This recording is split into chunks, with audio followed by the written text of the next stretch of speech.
presents Property Guru.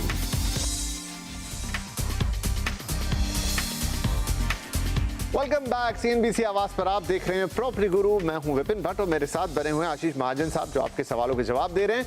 Quickly कुछ और सवाल हम ले लेते हैं। हमारे अगले कॉलर है मिस्टर सौरभ सिंह फ्रॉम पुणे।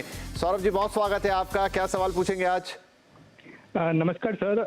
मैंने एक पुणे हिंजवाड़ी फेज 3 में 2 BHK परचेस किया था लास्ट ईयर दिसंबर में जी।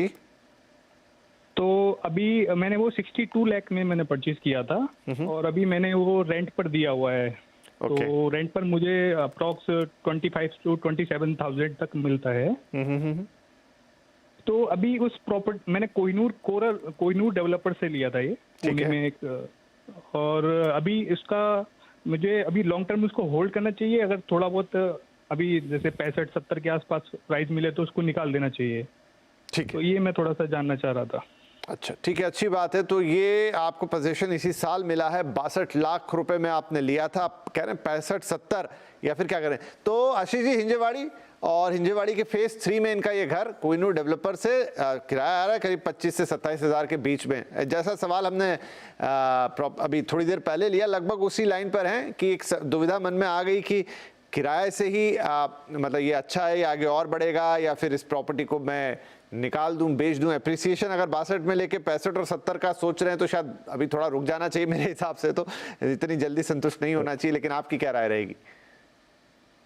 नहीं विपिन जी, आपने एकदम सही बात बोली है कि अगर मेरे को एप्रिसिएशन उतना नहीं दिख रहा है और उसके अलावा आज वो सेल करेंगे तो इसी टाइप की एक प्रॉपर्टी वो खरीद पाएंगे जो सिमिलर लोकेशन में हो। सो अनलेस वो कोई ऐसी अपॉर्चुनिटी निकाल सके कि पुणे में अभी कुछ एरियाज हैं जो मे बी वहां पे प्रॉपर्टी 30-40 लाख में मिल जाती हो और वो ग्रो करेंगे कि नहीं करेंगे। पर मेरे हिसाब से हिंजेवाड़ी टेक कैपिटल है पुणे का। ओके, तो इनफैक्ट ये साइड पे हिंजेवाड़ी इज चीपर। अगर ये दूसरे साइड पे पुणे के जाते हैं जो खराड़ी एक आईटी डेस्टिनेशन है, वहां पे things are very expensive compare to Hinjewadi.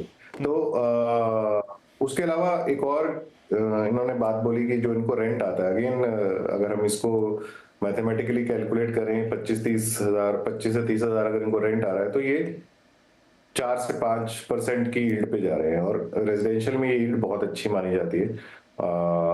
तो ये इसको डेफिनेटली कुछ साल रेंट पे दे सकते हैं और अगर रेंट इंप्रूव होगा तो प्रॉपर्टी की वैल्यू भी इंप्रूव होती चली जाएगी, क्योंकि ये तो सब डायरेक्टली रिलेटेड चीजें हैं।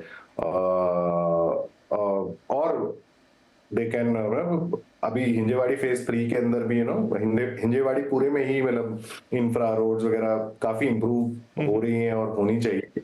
Metro, I think metro connectivity भी वहां पे आ रही है। तो ये सब चीजों का बेनिफिट इनको मिलेगा, स्पेशली कि ये प्रॉब्ली इन्होंने प्रॉपर्टी उसके लेट साइकिल में ही ली, मतलब जब वो रेडी होने वाली थी तभी उनको अभी बहुत खास एप्रिसिएशन देखने को मिल नहीं रहा। तो मिनिमम 5-6 साल 7 साल तो प्रॉपर्टी होल्ड करनी पड़ती है अगर आपको उस पर रिटर्न बनाना है।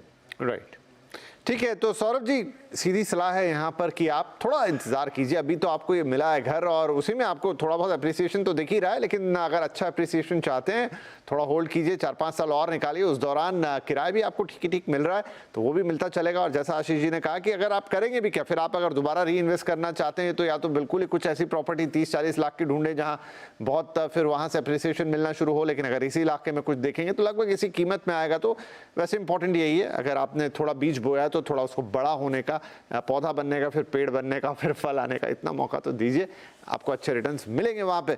राइट, चलिए आगे बढ़ जाते हैं। संजीव शर्मा अगला हमारे पास एक ईमेल है। अब कानपुर से आपने लिखा है, आपने एक ग्रेटर नोएडा में ऑफिस स्पेस में हर महीने 32,300 का किराया वो आप कमा रहे हैं।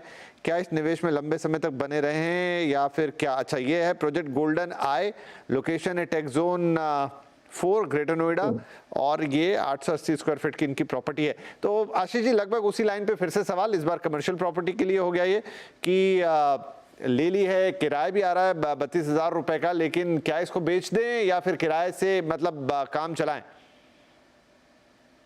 विपिन जी, इस ईमेल से ये क्लियर नहीं हो रहा है कि ये प्रॉपर्टी इनको मिल चुकी है कि नहीं। ओके, अगर उनको एश्योर्ड रिटर्न, जैसे एनसीआर में बहुत सारा कमर्शियल जो है वो एश्योर्ड रिटर्न के बेसिस पे सेल किया जाता है। डेवलप मतलब इट इज लाइक कि आप डेवलपर को फंड कर रहे हैं, ओके, और वो आपको एक रिटर्न दे रहे हैं।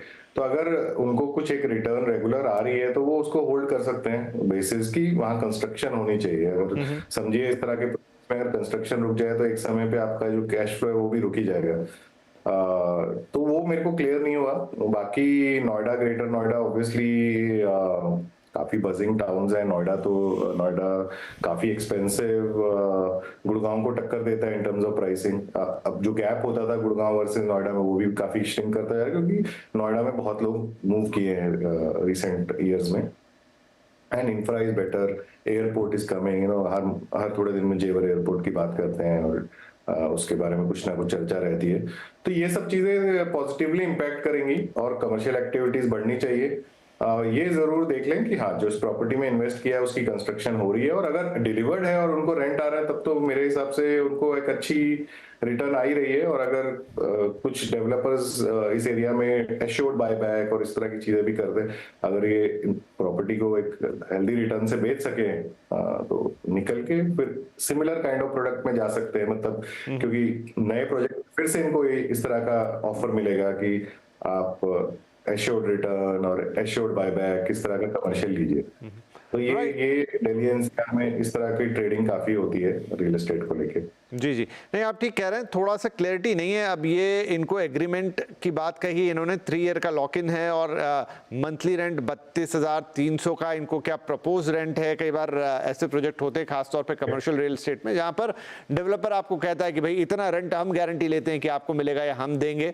तो ये बात क्लियर नहीं है, लेकिन ओवरऑल यहाँ पर ये बात तो सही है कि संजीव साहब जो डिटेल में आपको आशीष जी ने कहा कि क्या इस प्रॉपर्टी के मायने हैं, कैसा ये आपको फ़ायदा दे सकती है। और दूसरी प्रॉपर्टी इस समय यहाँ देखें तो क्या ये जो पर्टिकुलर टेक जोन 4 है ग्रेटर नोएडा का, इसका क्या इंपॉर्टेंस है। तो चीज़ें मोटे तौर पे ठीक ही लग रही है। आप प्लीज़ इसमें कंटिन्यू करें। आपसे रूबरू बात होती तो शायद हम और बेहतर आपको इस पर सलाह दे पाते, लेकिन फिलहाल तो आप इसमें बने रहें, यही सलाह होगी। राइट, और इसी के साथ इस हफ्ते के लिए समय समाप्त हो गया। बहुत जल्दी निकल जाता है ये वक्त जब आपसे बातचीत करते हैं, आपके सवाल लेते हैं, लेकिन कोशिश तो यही होती है कि आपको बेहतरीन से बेहतरीन सलाह दी जाए। यहाँ पर एक बार फिर निवेदन कर देता हूँ, pg@moneycontrol.com, आप ये पता जानते हैं, ये ईमेल एड्रेस जानते हैं। डिटेल में अपनी जितना भी आप लिख सकते हैं क्वेरी को भेज दीजिए रियल एस्टेट से रिलेटेड। कुछ छूटता है बचता है तो उसके लिए अपना फ़ोन नंबर ज़रूर डाल दीजिएगा प्लीज़, ताकि हम आपसे बाकी की जानकारी अगर कोई ज़रूरत है तो ज़रूर ले लें, ताकि आपके लिए बेहतरीन से बेहतरीन सलाह लेके आ पाएँ। मीनवाइल आशीष जी बहुत बहुत धन्यवाद, आपने वक्त निकाला, हमारे दर्शकों के सवालों के जवाब दिए और एक ताज़ा इंसाइट हमें रियल एस्टेट के बारे में फ़िलहाल का दिया। चलिए इसी के साथ हम आपसे भी इजाज़त लेते हैं, अगले हफ्ते फिर मुलाकात होगी। तब तक के लिए ढेर सारी शुभकामनाएं, अपना ख्याल रखिएगा, नमस्कार।